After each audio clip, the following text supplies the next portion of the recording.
자, 이번에는 약간 다른 개념의 시각장애를 좀 살펴볼 텐데요. 그냥 단순히 눈의 질환에 의한 어떤 시력적인 장애라거나 시야의 문제라기보다는 이런 머리 안에 뇌의 질환에 의해서 발생하는 문제에 대해서 살펴볼 텐데요. 우리 눈의 이런 구조는 이렇게 되어 있습니다. 앞쪽에 눈이 있고요. 이 시신경이 쭉 뇌를 통해서 여기 뇌의 중간쯤에서 한번 교차를 하고요. 요 시신경이 계속 뻗어나가서 우리 뇌의 가장 뒤쪽인 대뇌의 뒤통수 옆쪽에서 이런 시각피질이 구성되어 있습니다. 그래서 시각피질까지 쭉 눈으로 들어온 정보가 전기신호로 이동되게 되는데요. 이러한 경로의 일부분에 어떤 특정 부분에 문제가 생기는 뇌질환이 발생하게 되면 당연히 시야적인 문제, 시력적인 문제를 나타내게 되는데요. 대부분은 시력적인 단순한 문제보다는 시야에 문제가 생깁니다. 그러니까 어느 쪽 한쪽이 안 보인다거나 이런 문제를 나타내게 되죠. 간단히 살펴보게 되면 여기 1번과 같이 시신경 자체의 어떤 문제, 즉 가장 대표적인 것이 뇌출혈이라거나 뇌종양 같은 것이 발생하게 되면 오른쪽 눈이 전혀 보이지 않는 단한 상태, 단한 실명 상태를 발생시키게 됩니다. 하지만 이런 문제가 아니라 시신경의 문제가 아니라 조금 더 뒤로 와서 오른쪽 눈과 왼쪽 눈으로 들어오는 시신경이 교차하는 여기 부위를 3번 부위를 우리는 시신경 교차라고 하는데요. 이 시신경 교차에 문제가 생기게 되면 지금 화면에 여기에서 보는 것과 마찬가지로 바깥쪽 반이 보이지 않는 양귀 쪽 반맹이 발생하게 됩니다. 따라서 중심 부분에는 어느 정도 시야가 확보되지만 주변에서 오는 가장자리에서 오는 것들을 대상물체를 잘 보지 못하는 그런 문제점들이 나타나게 되고요. 이 시신경 교차의 뒷부분인 4번 부위는 시각로라고 하는데요. 이 시각로의 뒤쪽에 문제가 생기게 되면 같은 쪽이 반이 안 보이는 문제가 발생하게 됩니다. 화면에서 보는 것과 마찬가지로 오른쪽의 뇌 부분에 시각로에 문제가 생기면 좌측에 반이 안 보이는 문제가 발생합니다. 그래서 4번 이 그림에서 보는 것과 마찬가지로 왼쪽의 반, 그러니까 오른쪽 눈에도 왼쪽 눈에도 왼쪽 부분에 반만큼의 시야가 보이지 않는 동측성 반맹이 발생하게 되고요. 조금 더 뒤쪽인 시각로 부채살에 문제가 생기면 이 4분맹이라고 해서 같은 쪽의 위쪽 또는 아래쪽의 4분의 1이 보이지 않는 이런 시야의 문제를 발생시키게 됩니다. 그렇다면 이런 다양한 뇌질환에 의해서 이런 시야적인 문제가 나타나게 되면 그러면 이러한 사람들은 평생도록 이러한 시야의 문제로 인해서 불편함을 겪게 되는데요. 그러면 이러한 문제를 그러니까 시야의 문제를 가진 사람들을 어떤 해결해 줄 수 있는 방법은 없느냐 한번 뒤에서 한번 살펴보겠습니다. 자, 우선 시야 손상의 기본적인 개념을 살펴보게 되면 지금 화면에 보는 건 왼쪽 눈이 되겠죠. 왼쪽 눈의 단한 시야는 조금 넓게 보면 140도에서 한 160도 정도까지도 알려져 있는데요. 어찌됐든 120도에서 한 160도 정도 단한 시야를 가지게 되고요. 또 왼쪽 눈도 마찬가지입니다. 그래서 우리 눈의 두 눈을 통해서 바라보게 되면 거의 180도에 가까운 양한 시야를 가지게 됩니다. 하지만 이런 시야적인 문제가 없는 경우에는 가장자리까지 전체적으로 넓은 범위에서 볼 수 있겠지만 만약에 이러한 시신경 교차의 뒷부분에 어떤 종양이라거나 문제가 발생하게 되면 우리 눈의 시야의 반쪽이 잘 보이지 않는 그런 문제점들을 나타내게 되는데요. 화면에서 보는 것과 마찬가지로 이 파란색 부분은 지금 볼 수 있는 시야가 되겠고요. 지금 우리 뇌에 보면 지금이 오른쪽 뇌에 어떤 문제가 생긴 거잖아요. 그러면 그 반대쪽인 왼쪽 부분의 시야에 문제가 생기게 됩니다. 따라서 지금 화면에서 보는 것과 마찬가지로 오른쪽 눈의 왼쪽 반, 또 왼쪽 눈의 왼쪽 반이 보이지 않기 때문에 두 눈의 시야를 보면 왼쪽 반이 보이지 않는 이런 문제점들을 나타내게 되겠죠. 따라서 이러한 같은 쪽에 반이 보이지 않는 것을 우리는 동측성 반맹이라고 하고요. 동측성 반맹이 있는 사람이 양한 시야의 상태를 살펴보게 되면 만약에 아무런 문제가 없는 사람들은 지금 화면과 같이 전체를 볼 수 있겠지만 화면과 같이 왼쪽 눈에 동측성 반맹이 있는 경우에는 왼쪽에 반이 보이지 않는 시각 상태를 보이게 됩니다.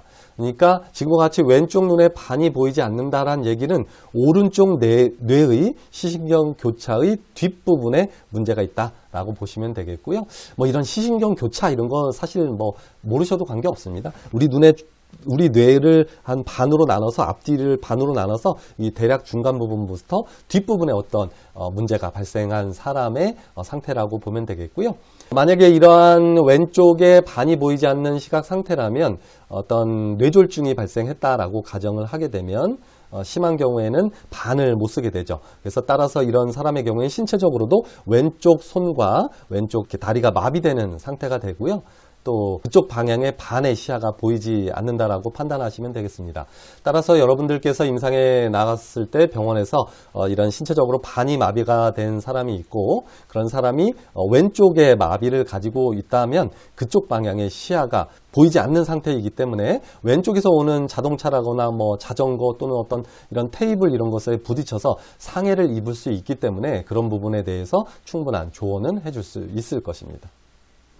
자, 그렇다면 이런 동측성 반명이 있는 사람들이 시야를 조금 좁아진 시야를 확장시킬 수 있는 그런 개념은 없는가라고 한번 살펴보면 좀 특수한 안경을 착용해야 합니다. 자, 여러분들이 일반적인 안경과 조금 뭐 다른 뭔가가 붙어 있는 것을 볼 수 있겠죠? 이 사람의 경우에는 지금 왼쪽 안경의 중앙에서 위와 아랫부분에 프리즘 렌즈라는 특수한 렌즈를 부착한 상태인데요. 이 사람의 경우에는 지금 오른쪽 뇌의 시신경 교차의 뒷부분에 뭔가 문제가 생긴 겁니다. 따라서 왼쪽 시야가 보이지 않는 상태이고요. 따라서 왼쪽 안경의 위와 아래쪽에 이렇게 특수한 프리즘 안경의 형태로 부착을 해서 사용하게 되면 윗부분이 이런 안경을 착용하지 않았을 때의 시야가 되겠고요. 이쪽 부분 지금 반이 보이지 않는 상태죠. 그런데 이쪽 부분의 시야가 이렇게 넓어지는 상태가 됩니다. 뭐 그림으로 봐서는 뭐 저 정도 시야가 넓어져서 어떤 도움이 되겠어 라고 생각할 수도 있겠지만 실제로 이 정도 시야만 넓어진다라고 해도 대략 지금 한 20도 정도의 시야가 넓어진 상태인데요. 이 정도의 시야가 넓어진 상태만 하더라도 일상생활을 하는 데는 상당히 큰 도움이 된다라고 보시면 되겠습니다. 자, 그렇다면 이러한 시각적인 장애를 가지고 있는 사람들에게 어떠한 검사를 통해서 이런 시각장애를 판단하고 평가하는지를 한번 살펴보도록 할 텐데요. 제일 위쪽에 상단 좌측에 보면 여러분들 아마 이런 거 한번 검사 받아본 적 있을 겁니다. 얼굴을 이렇게 올려놓고 어떤 빨간 풍선이나 빨간 집을 보고 있으면 자동적으로 검사되는 그런 장비로 시력검사를 받아본 분들이 있을 텐데요. 이건 자동 시력검사계라고 보시면 됩니다. 정식 명칭은 자동 굴절력계라고 하는데요. 이러한 장비를 통해서 자동으로 그 사람이 가지고 있는 근시라거나 원시라거나 난시와 같은 굴절 이상도를 평가하게 되고 또 오른쪽과 같은 장비를 이용해서 시력표를 놓고 그 사람이 시력이 0.1인지 뭐 0.2인지 이런 것들을 검사하게 됩니다. 이런 시력 검사를 통해서 어떠한 시력 저하가 평가가 됐다면 그 다음에는 그런 시력 저하가 우리 눈 안쪽에서 발생한 어떤 망막의 문제인지를 확인하기 위해서 안저를 촬영하게 됩니다. 앞에서도 설명한 것처럼 이런 안저는 그냥 쉽게 망막이라고 판단하셔도 되고요. 우리 눈에 망막을 포함해서 망막의 혈관이라거나 어떤 시신경이라거나 이런 데 문제가 발생했는지 안 했는지를 이렇게 사진을 촬영해서 판단하게 됩니다. 또한 이러한 안저 촬영을 해서 어떤 망막이라거나 망막의 어떤 눈의 혈관이라거나 시신경에 큰 문제가 뭐 없는데도 불구하고 보여지는 부분까지입니다. 보여지는 때까지 이상이 없다라고 판단이 되더라도 시야 검사라는 것을 하게 됩니다. 시야 검사는 뭐냐면요. 우리가 중앙에서 가장자리까지 어디까지 볼 수 있는지 폭을 측정하는 건데요. 우리가 중앙을 보고 있어도 옆에서 누군가가 우리를 향해서 오는 것을 볼 수 있잖아요. 이러한 폭이 얼마나 넓은지 좁은지를 판단하는 것이 이러한 시야 검사입니다. 녹내장이 있다거나 좀 전에 설명드린 것처럼 뇌에 어떤 문제로 인해서 이런 반맹이 발생했다거나 뭐 사분맹이 발생했다거나 이런 때 어느 정도의 지금 시야 협착이 나타나는지를 확인하는 검사가 시야 검사가 되겠습니다. 마지막으로 그러면 이런 1번과 2번과 3번과 같은 검사는 안과를 방문해서 안과 전문의에게 전문적으로 검사를 받아야 알 수 있는 그런 문제이고, 그러면 이러한 그런 시각적인 문제 또는 시력적인 문제를 그러면 약간 프라이머리 케어라는 개념에서 조기에 진단할 수는 없는가? 일반 사람들도 어떤 문제가 있는지를 자기 스스로 판단하고 또 문제가 있다면 뭐 안과로 바로 달려갈 수 있는가, 찾아갈 수 있는가를 확인할 수 있는 검사가 암슬러 격자 검사가 되겠습니다. 자, 화면에 보여지는 요 QR코드를 여러분들 한번 핸드폰으로 이렇게 스캔해서 확인하면 PDF 파일이 하나 뜰 텐데요. 뭐 밑에 설명서가 영어로 돼 있어서 좀 미안하긴 한데요. 뭐 설명의 내용은 그렇게 어렵지 않습니다. PDF 파일을 프린터기로 출력하게 되면 여기 지금 왼쪽에 보는 것과 마찬가지로 이런 이렇게 바둑판 모양의 격자를 확인할 수 있을 텐데요. 쉽게 얘기하면 이렇습니다. 이 암슬러 격자를 오른쪽 눈을 평가할 때는요.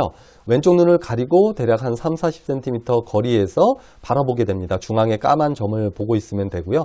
이렇게 바라본 상태에서 지금 화면 오른쪽에 보여지는 것과 마찬가지로 선이 일직선이 아니라 구불구불하게 변형되어 보인다거나 아니면 어떤 특정 부분이 뭐 보이지 않는다거나 아니면 뭐 검게 보인다거나 또는 이렇게 뭐 확대되어 보인다거나 뭐 이런 여러 가지 변화가 나타난다면 우리 눈의 망막의 중심 부분에 어떤 안과적인 질환이 나타났다라고 판단할 수 있습니다. 따라서 이러한 바둑판 모양의 암슬러 격자 검사를 통해서 뭐 특별한 이상이 없다면 최소한 우리 눈의 중앙에는 문제가 없다고 판단하시면 됩니다. 뭐 물론 이런 주변 부분에 이상이 있을 수 있으니까요. 하지만 이런 그 암슬러 격자에서 다양한 이런 변성 질환이라거나 어떤 색의 변화라거나 뭐 이런 다양한 변화가 나타난다면 당연히 또 지체하지 말고 안과로 방문할 필요가 있겠습니다. 따라서 이런 암슬러 격자는 일반 사람들이든 뭐 전문가든 누구든 쉽게 사용해서 눈의 중심 부분에 발생한 어떤 문제들을 조기에